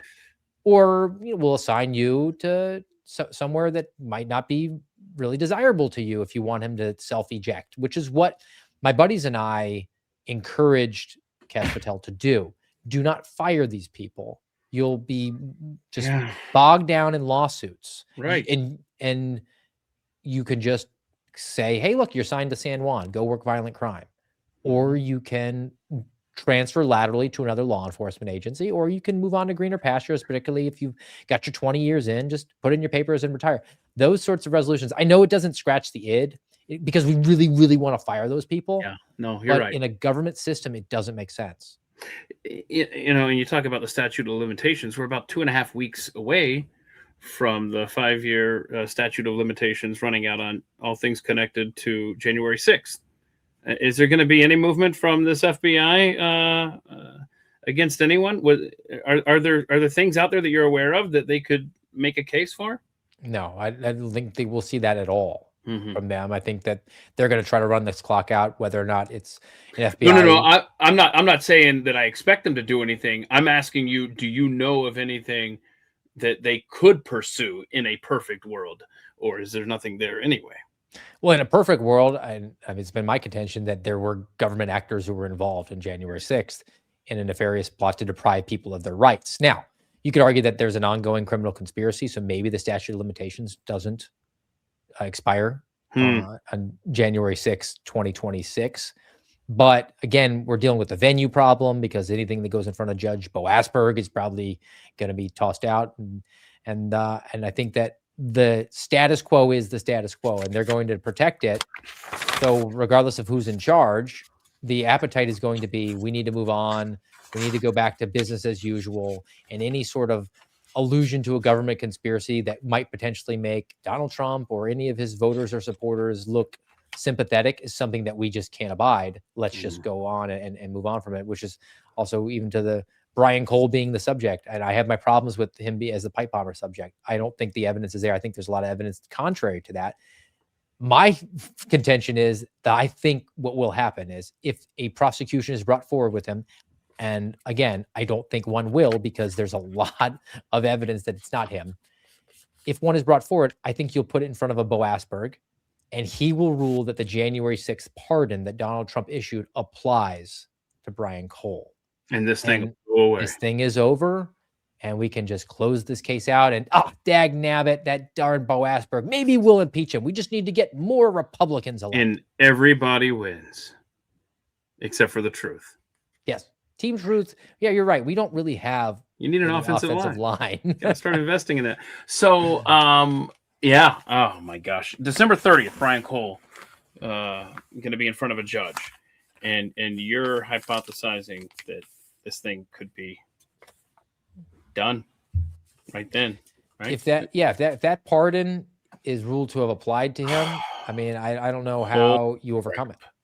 That is, and he'll be happy to just move on with his life, really, because the pardon is everything. It's not even a commutation. He would Brian have Cole restrictions behind bars. Yeah, I mean, and does he worry about his name being ruined? It doesn't look like he's fully functional. No, have you seen the traffic stop video? Yes, I'm sure you have. Yeah. So if he's in the care of his family and he's within the family business, what are they really worried about? His future earnings prospects. So I think they just kind of move on with their lives. Now, is there potential for some sort of civil suit that they could file? No, I mean, if they take the pardon, then maybe not. I don't know. I'd have to get briefed up on my civil law. Yeah. I'm gonna circle back Jen Psaki style in just a second to the pipe bomber story, but first, one last issue with the FBI is what the hell is going on at Brown University? Whether it's the locals, whether it's the FBI. I mean, Kash himself is quoted as talking about that cell tower team or what have you that tracked an individual to a hotel room. Turned out not to be anyone involved in the Brown University shooting. You had the Attorney General of Rhode Island throwing Kash himself under the bus. I mean, that quote was scathing. Talked about like his experience in law enforcement and all that stuff. First of all, what's that cell tower thing, and how could they have screwed that up so poorly? CAST, Cellular Analysis Survey Team, they look at the cell phone towers and kind of try to triangulate locations. It's not like you see in a Bourne Supremacy type of movie, right? They give you like the grid coordinate down to the inch, right? I mean, they're general like cones that are overlapping. You can get a general idea. I've seen some relatively good ones. I've seen some other ones where it's like, well, he's somewhere in this town of 80,000 people, right? So it's not that exact, but they've screwed up in the past. I mean, from my understanding, the CAST guys screwed up during the Boston Marathon where they flipped it the wrong direction by 180 degrees. And that's why that college police officer wound up getting shot. He went to the wrong location. So they're hardly infallible. Mm-hmm. Now, the FBI is not totally incompetent, but I think that you and I, we're I guess exempt from this because we're at the mic here and talking about just how they're not uber competent, but they're not totally incompetent. But because of TV and movies and pop culture, people ascribe to the FBI way more competence than they actually have. And the FBI is happy to enrich themselves off of that to get their advanced budgets and acclaim and nice press for themselves. And then when they're put for a manhunt, which is not what the FBI does, it's sort of exposed. The FBI is an indoor dogs. They all are on cubicles. A lot of them don't even have the gun on their hip. They're supposed to work complex financial crimes and public corruptions, slow evolving things. And they're given the funds and the tools and the goodies to do that. That's the expectation. But now when we have to do something in exigency and snap to do it, they're just not equipped. And that's why they're sending the evidence response team out there that's just like kicking snow. Because apparently they didn't think, hey, can we run to Home Depot and get a rake? And then it's being led by people who are career managers. So personal anecdotes, managers raising their hand to go into management about 5 years in. So they don't really have a lot of investigation experience. Investigatory experience is really, they're bereft of that. So those are the shot callers that are telling people what to do. And the people on the ground are like, boss, what do I do? I don't know. I really can't say. All I know what to do is my default setting is how do I make the Bureau look good? And I make the Bureau look good if I give content for my boss or eventually the director to brief. So we can say, how many man hours did we devote to this? How many people did we devote to this? How many leads did we run down? How many terabytes of data do we analyze? How many tweets videos? How many tweets did we post saying we got our guy, we got him? Oh, just kidding. No, he's and I think there's actually a not zero probability that ultimately this is being done purposefully to make Kash Patel look bad. Interesting. And look, you just send not the A team, send the B team out there, right? Has he gotten any one of these right? He got the Charlie Kirk call wrong. He got the Brown call wrong. He got, what's the other man one that he got? He either says that they're in custody when they're not, and he says they're not in custody when they are. He's being briefed on that. He's not on the ground. Yeah, somebody's giving him. He's not just out of whole cloth. Just right. It's a good point that I hadn't considered. He could have somebody sabotaging him. Okay, well, let's go back to J6, the pipe bomber story. It's just a silly coincidence that they had that press conference on Dan Bongino's birthday, right? Oh yeah, happy birthday, Dan. Who he recounts this story, which, if you actually take a moment and think about it, is ridiculous. He says that he got sworn in, which was March 17th, and within the first few minutes, he wanted a full briefing on the January 6th pipe bomb. And he looked at that case agent and he said, "You're going to get this guy for me." And apparently that's all the motivation the guy needed, right? Like that was the turning point. They went back and looked at all the information that they already had. There's no new information that wasn't already waiting for them from the Biden FBI. Everything they just needed motivation. They from just Dan Bongino, and they really introduced new tools like the wanted poster and cell phone analysis, and they want us to believe that Brian Cole, who I think we both agree, there's not a full deck of cards up there, right?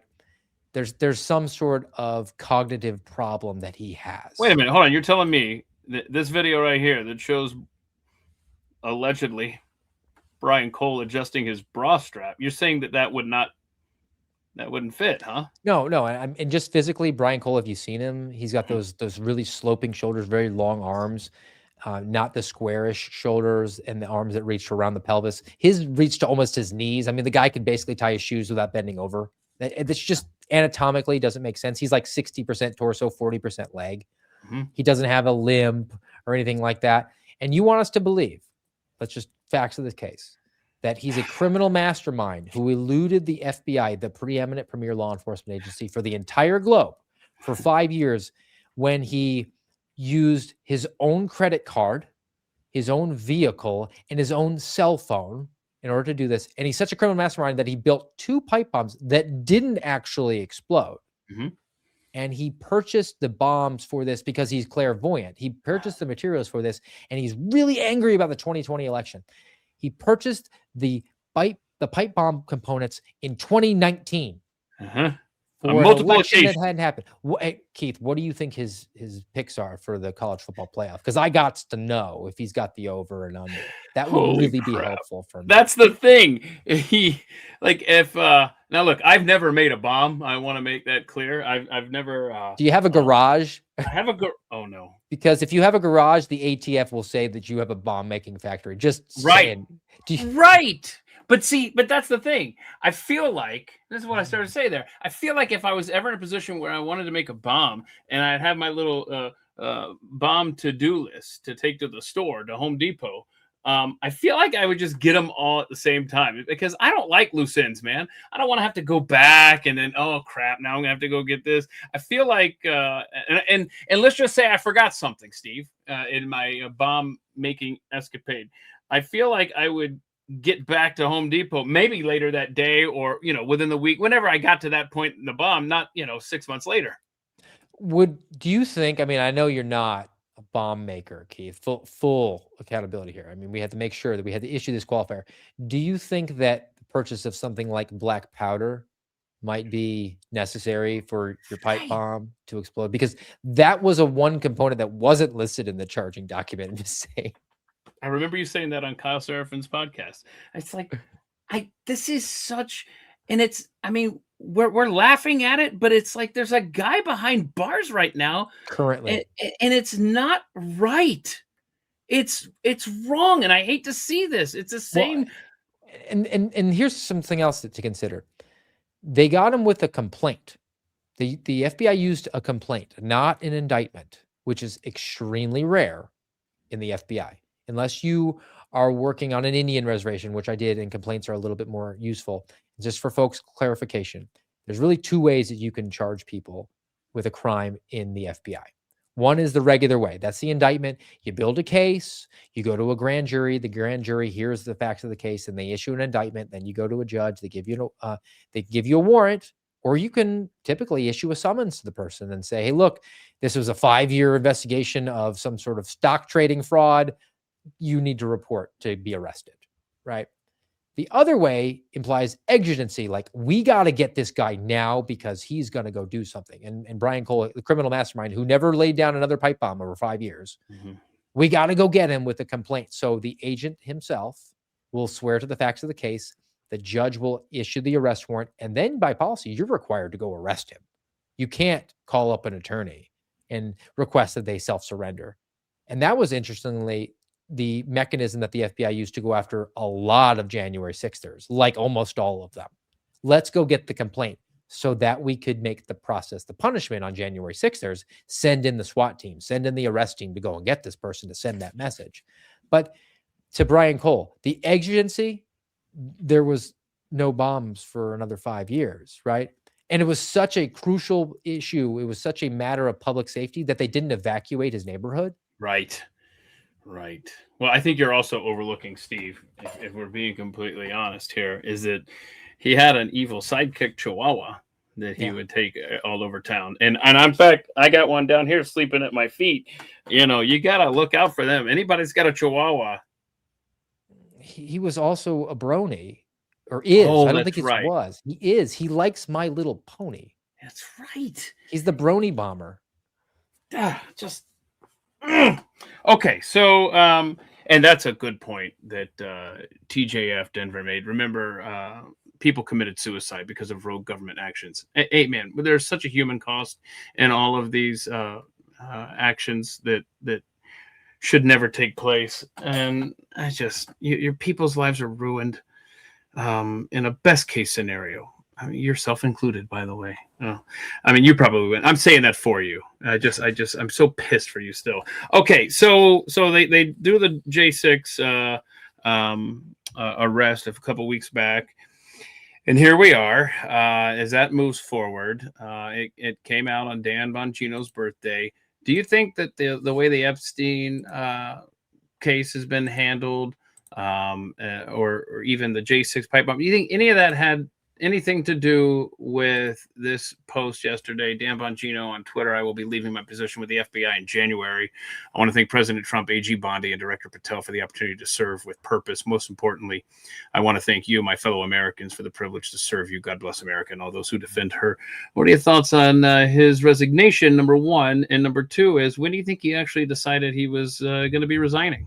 I think that he was like Michael Corleone after the Epstein information came out. I think that he was expecting it to go over better than it was. And when he saw the pushback and he realized that he wasn't going to be there for a very long time anyway, he was already looking to step out at that point. That was his moment. There was reporting that he didn't come to work and he was in a meeting with Pam Bondi. And that was after that, right? I've been trying to rack my brain the last couple of days here. I couldn't remember when he went radio silent for a while on X. Was it right after the? That was when, and that was when he was, I'm out of here because I'll never have a podcast audience again. I'm going to lose my audience on this.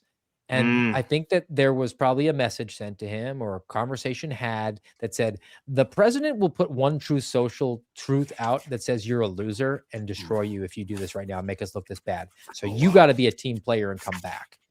And we will find an exit for you as quickly as possible, which is why shortly after that, they brought in Andrew Bailey to be the co-deputy director of the FBI because Dan Bongino was just killing it. He was doing so great that he needed a co-deputy director. When have you ever had a job at the time? They bring in a co-person because you're doing so well. And he wanted out, and they're trying to find a place to do it. They set him up with a narrative with Operation Summer Heat. You had Kash Patel saying that he was the architect of Operation Summer Heat. He solved crime for the entire country. Thank you very much, Dan Bongino. And then they, damn it, had to come out with the pipe bomb, and that didn't make sense. And he realizes it at this point. He was maybe in the process of convincing himself that it was the right guy, but you can hear him in the interviews. Yeah, I'm pretty sure we kind of maybe sort of have the guy. Yeah, I'm pretty sure we got the guy. Yeah, and he doesn't believe it. He's out, and he's got a good opportunity over the holidays to say, I've got family and I want to leave, and then he just hit eject here, and they're going to try to run cover for him. They're going to try to use MAGA Inc. and all the influencers types to thank him for his service when he doesn't have a single achievement that is legitimate. Now, you might think Operation Summer Heat was legitimate because you don't know the details, but we were promised the Dobbs leaker, which isn't illegal. We were promised the White House cocaine, which was investigated by the Secret Service. We were promised the Epstein list. We were promised James Comey. Well, we got a James Comey burn bag and nothing. And a tweet from Bongino that said something to the effect of, I am shocked and stunned by the amount of corruption that goes on here. And stay tuned for next week's episode. He's gone. He wants to go back to his podcast. Okay, so let's talk about this, because I feel that Dan Bongino going back to his podcast, he's almost... I feel like he's going to be a man without a country, quite honestly, because if he goes back to it and he is constantly saying, I can't talk about that, or, I'm not, what I'm saying? Like, he's not going to give the goods to his audience, and they're not going to... I feel like he went to the FBI. He didn't get done what he said he wanted to get done. Or are you going to go back to your podcast in that controlled environment and do what? And tell them what? Because the guy who was doing the show before is not the guy now. You're going to go back to that? Because if you go back to being the same guy there, then why the hell didn't you accomplish anything over here? I don't see a place, a way he can win. I think that he's betting on it being February of next year. So we're coming out of the holidays, and now we're in full swing for midterms. So he'll get the sugar rush of the midterms. We got to win. We got to support President Trump. We got to get the Republicans elected. And he's not as dumb as Brian Cole is. He knows that Republicans are going to get destroyed next year in the midterms. And then he'll make a lot of money and get a lot of audience by saying it's the Democrats' fault in 2027, and the entire time be able to say, I have NDA with the FBI. It's classified material. I can't discuss it, but I'll talk about new things as they come in that are open source that I don't have access to. I mean, that's probably the plan. I don't know if it'll work. I don't know. I mean, if he's I doing hope this it podcast, doesn't. right? I hope it doesn't. And look, I mean, unlike Dan, I'll say where my biases are. I am extremely biased in this. The man called me up while I was boiling hot dogs for my kids to eat on a Sunday afternoon and offered me a position. I mean, the finances behind it would have been great. I would have been separated from my family, or as he would say, divorced from my wife. Maybe that's why I can't pass a polygraph. It would have been a hardship on our family, but it would have been the opportunity to do the thing that we've been talking about, which is to try to fix this thing that clearly can't be fixed.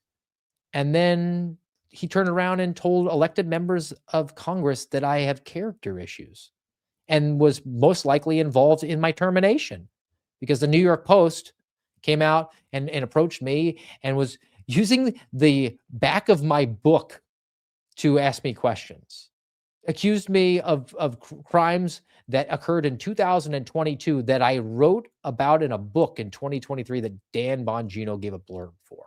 So was he involved in that? I don't know. But Kash Patel or Dan Bongino or Erica Knight, the special government employee, one of those folks was somebody of that. So it is very personal for me. And I don't hope he has success after doing that. He owes the American people for this. And we'll take it back to Brian Cole. If nothing else, you know that there's an innocent man right now sitting in detention. You've deprived him of his liberty. And I'll go back to, and I'll summon my inner Commodus. You better get right with your maker. You better get right with your maker. And if I'm ever in a position to dispense some sort of sentencing, I will be merciful. And I will allow you to also exist in a box for the rest of your natural life. And then after that, that's above my pay grade. Oh my goodness, man, this is a mess. What kind of hot dogs were you boiling, man? What brand do you go with? I use the Great Value from Walmart because I don't have a job. Oh no.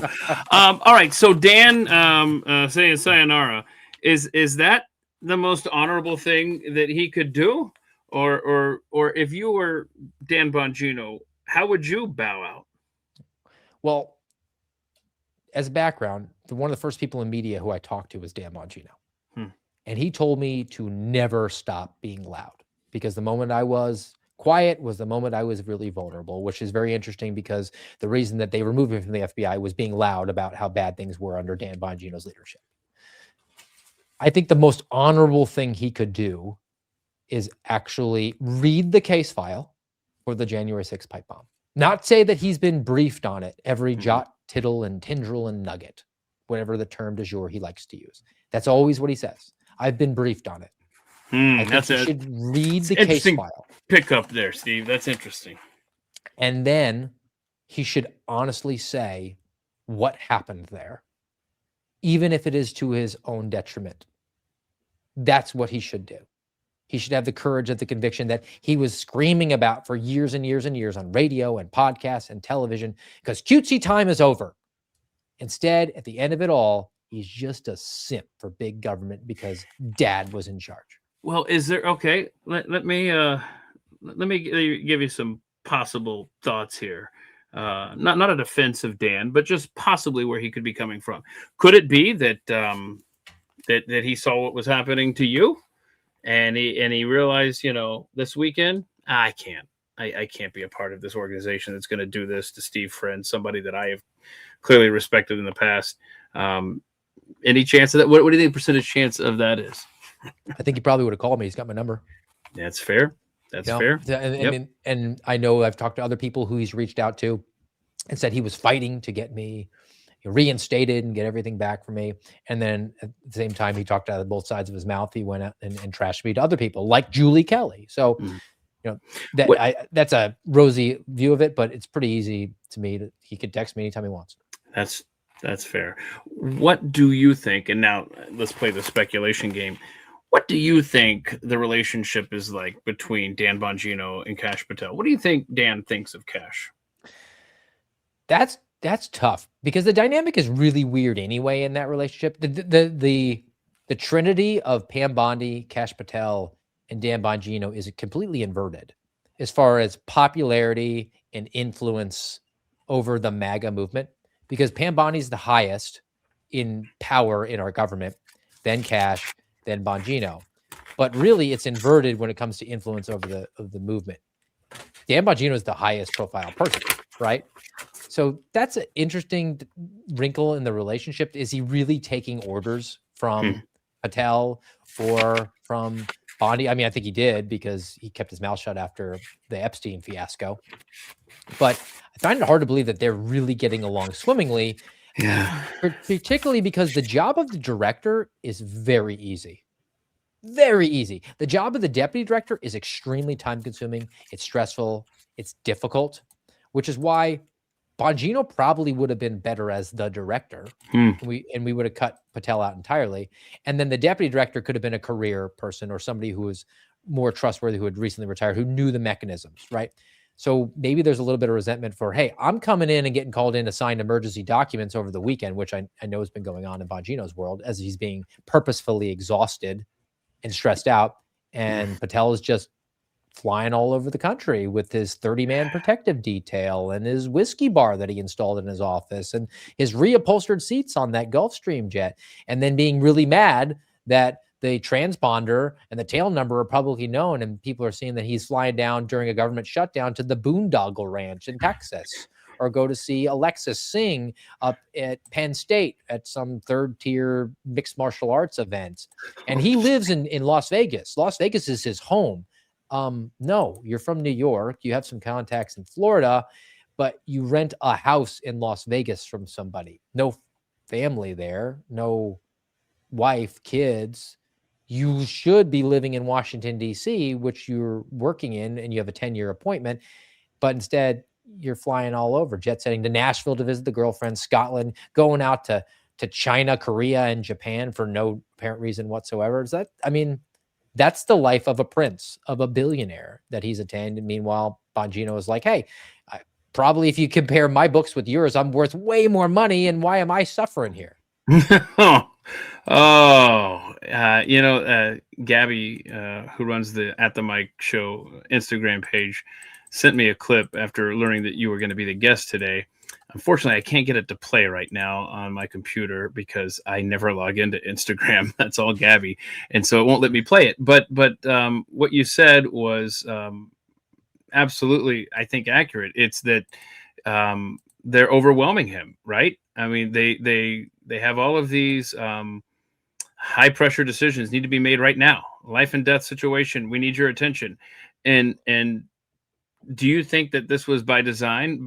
In other words, do you think Kash and Dan, is a speculation game again, Kash and Dan get in there, they're gonna fix the FBI. They're gonna do honorable things 24/7, 365.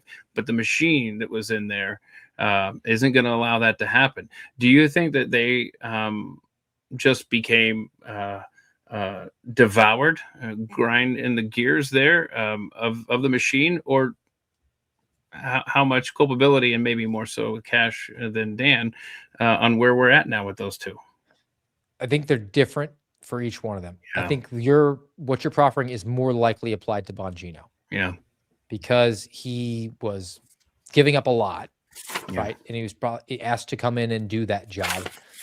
And he didn't call me as a troll. He called me in earnest. Why would you call me at all? I mean, that seems like a pretty petty thing to do for somebody who you've not spoken to in multiple years to do. Yeah. So I think he was genuine in that idea. And then he got brought in and was immediately bubble wrapped and immediately confused and told what his job was when that wasn't his job. Your job as a deputy director is to be the chief operating officer. But instead, he was told, you need to be sitting in on these meetings and being briefed on the most important high-profile cases at all times. You're not an investigator if you're the deputy director. 13 levels up on the bureaucracy above the case agent who's working that case.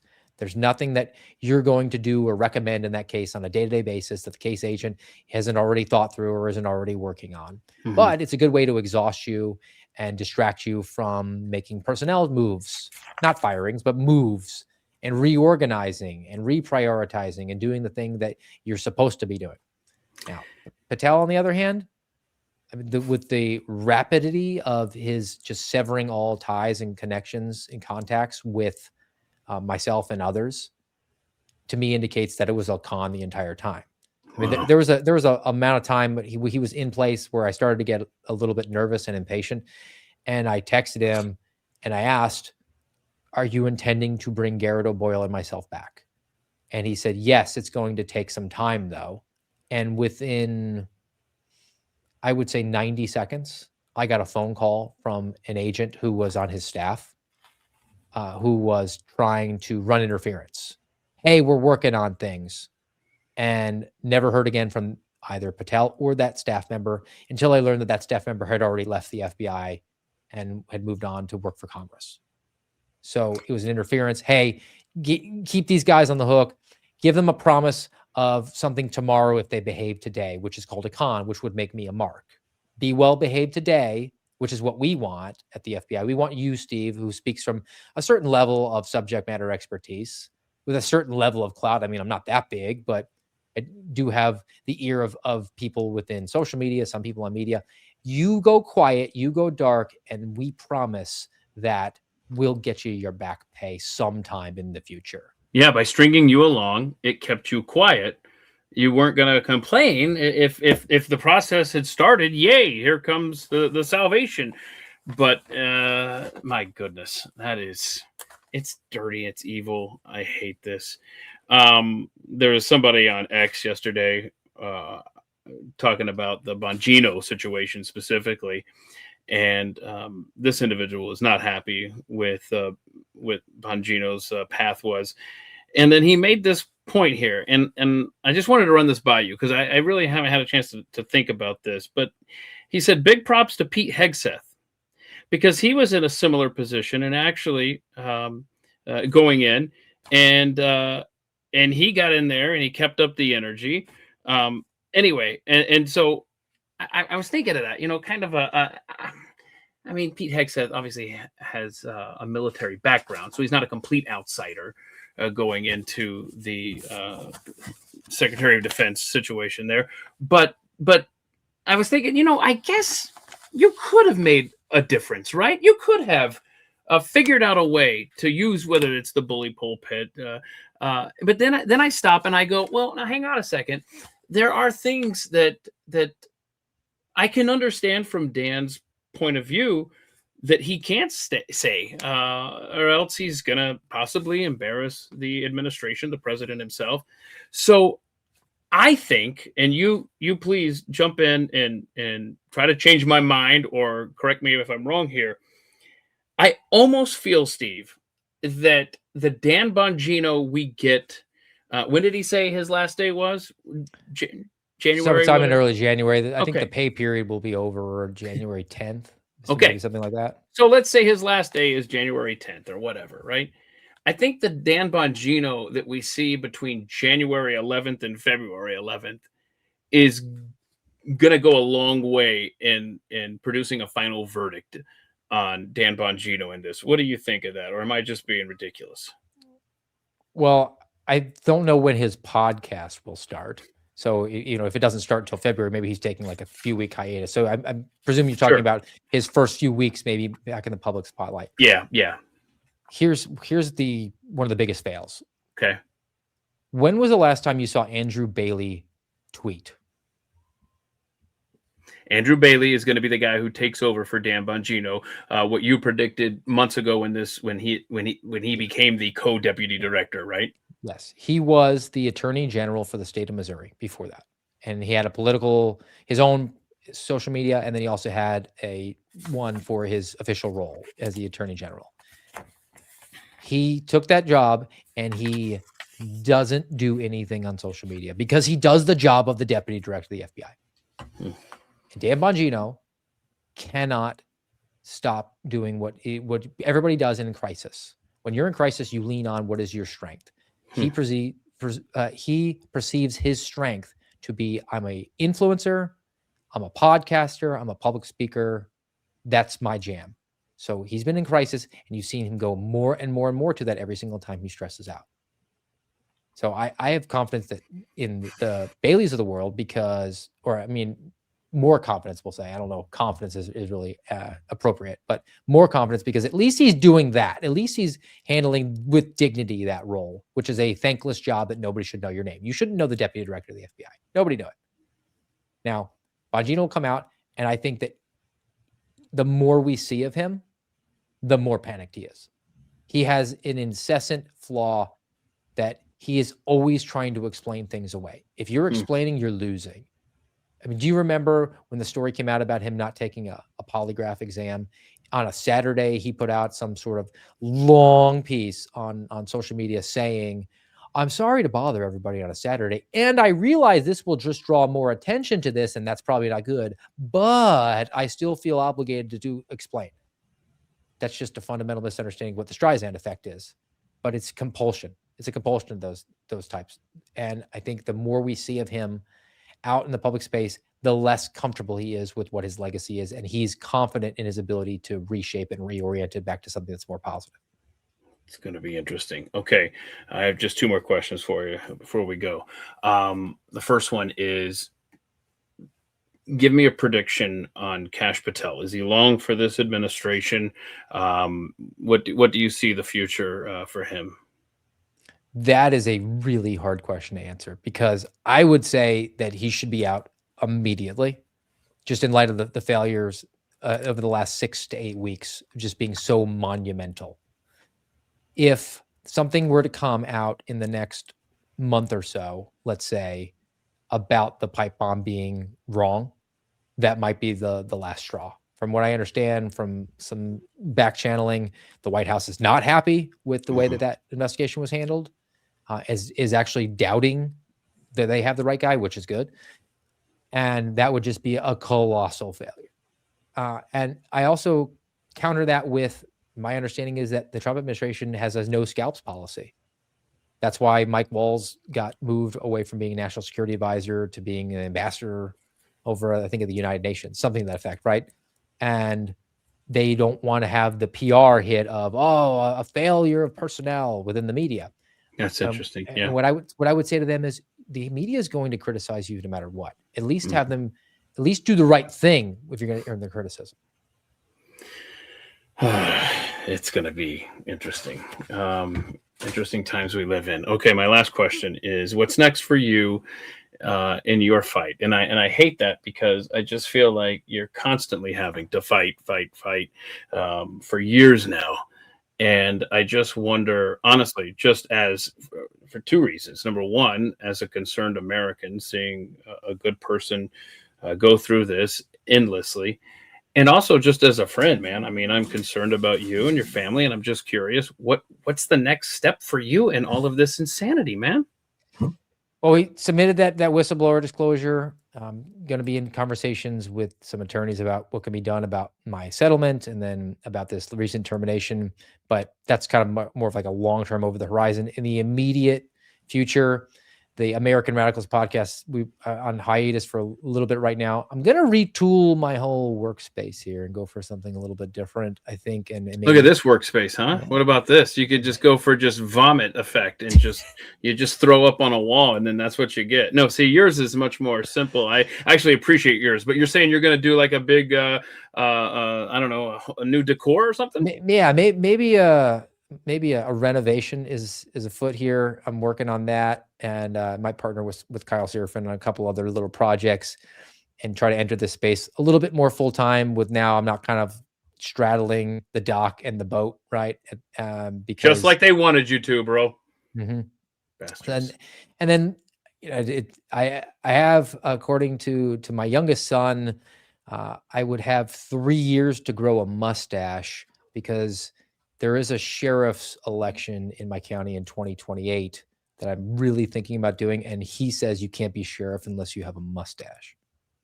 Yeah, that's a good point, actually. I've never thought of that. Yeah, I guess. Well, I mean, unless you go back to Mayberry. Yeah. Oh, my goodness. Steve Friend, I just wish you all the best. And I really hope that ultimately this gets better. I can't even say you're made whole, because I think that ship has long since sailed. But please follow him on X at Real Steve Friend, and you're welcome back anytime. And I know we'll have future conversations. And please just keep me updated on everything that's going on in your world. And y'all, pray for these whistleblowers. Pray for Steve, pray for all the others, because they go up against this machine. And I mean, it's an undefeated machine is what it is. And I hate it. I hate it. All right. Well, thank you so much, Steve. Everyone, thank you for tuning in. We'll see you 22 hours from now, and we'll watch some animal videos, and we'll talk about Christmas. And it'll be, if you're not familiar with the show, because I know there's a lot of new people watching today, tomorrow is a completely different atmosphere. So in fact, I have 3. Look at this gift from Killer's Miss. She sent me a Christmas gift, and I'll probably be downing all of those. I don't want to promise that. Anyway, I will be tasting those tomorrow. All right, everyone, have a great night, and we'll see you tomorrow here on At the Mike Show. Thank you.